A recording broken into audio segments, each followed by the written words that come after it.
e a festa a Sensa nasce da una vittoria dei veneziani, ancora quasi a origini, e siccome i veneziani si abituai a ricamare un pochettino quanto da sta vittoria, appoggiai anche dal mar, diciamo così, da benevolenza del mar, e i veneziani ga ricamassora una bella storia, e sta storia coinvolge chi?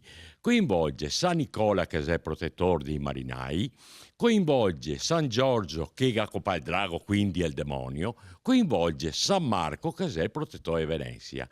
E San Marco che ha fatto avere al doge l'aneo, e sto doge ogni anno, in gratitudine al mar, el che buttava sto aneo in acqua. Adesso l'aneo lo butta il sindaco, chiaramente, che è la massima autorità dello Stato, di Venezia. Lo butta in acqua, appunto, in segno di gratitudine. E sto aneo viene buttato dove?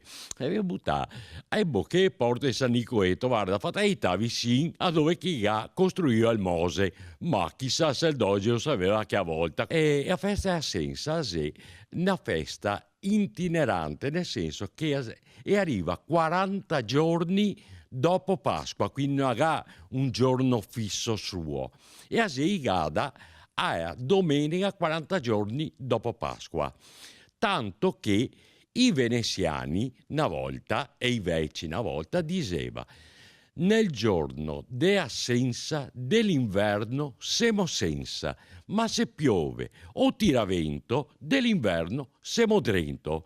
Adesso, tutta quanta piove che c'è sta, porca miseria, speriamo di essere fuori.